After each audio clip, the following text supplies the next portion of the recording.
last week, can you take us through the steps, how it all kind of came together for you and trying to then take the steps to kind of get everybody else on the same page with you?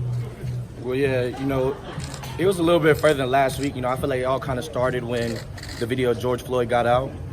I felt it in my heart, I wanted to do something, rather than just, maybe tweeting out something online or, posting something.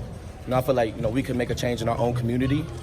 And so, I reached out to guys like Wrench and Cornell and Trevor, and Coach V actually reached out to me too, and he was like, let's do something, let's do it. I'm all behind you.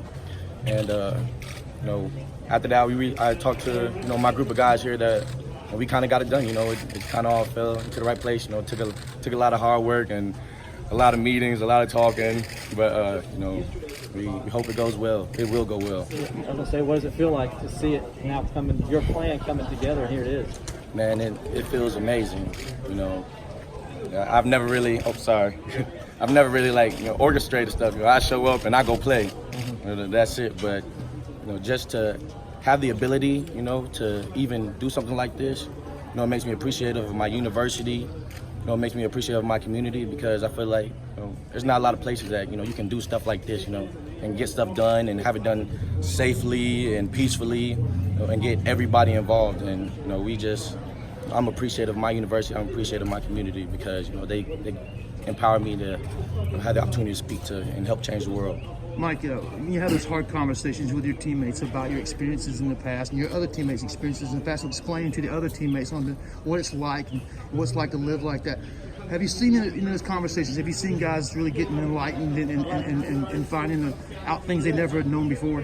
Yeah, well, yes, 100%.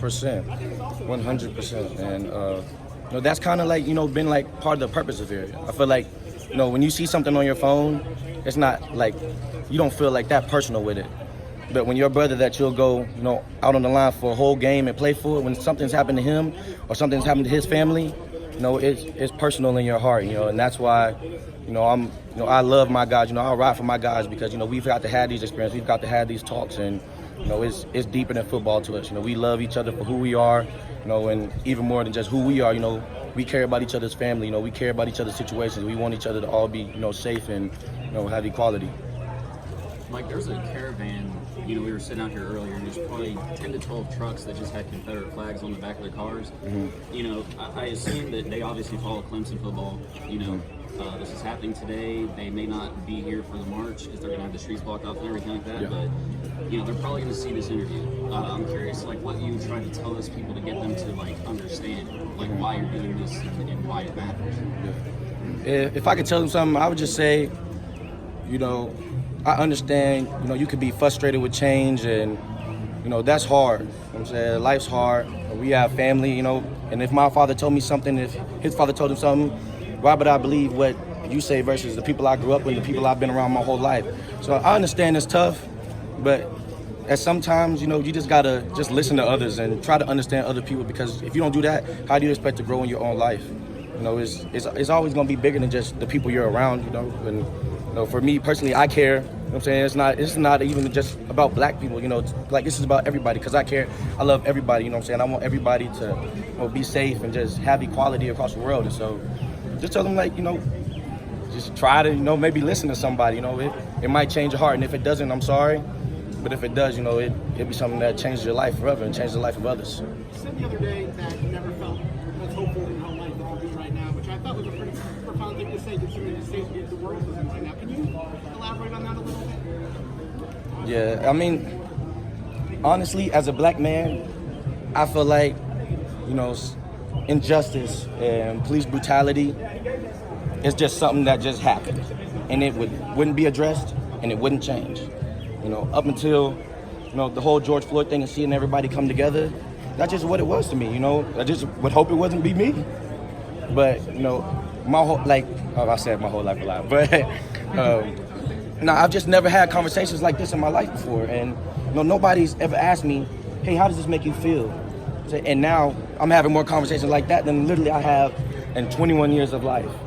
And so that's what I mean by hopeful. I know it's a whole bunch of, things going on, Corona, and, everything is just kind of going crazy.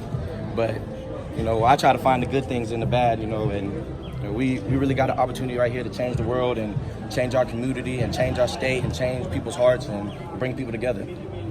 You mentioned your conversation with Coach Venables. Can you elaborate a little bit on kind of when you talked to him and the things that you guys shared together? This was actually really soon after the George Floyd video.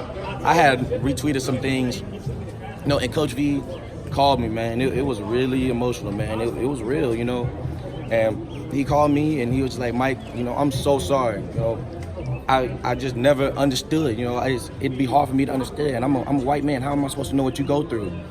And he acknowledged stuff like that with me, man. He acknowledged that, he wants to learn, he wants to change, and he wants it to be bigger than just him, man. He wants, our whole community, our whole team, the whole country to change, man. And that really, that touched my heart because, I see him as football Coach V, Jake's dad, and I know he's cared about me. I know Coach V loved me, you know what I'm saying? But to know that, he loves me even more than just me being a football player, you know what I'm saying? That meant the world to me, man. I really love Coach V.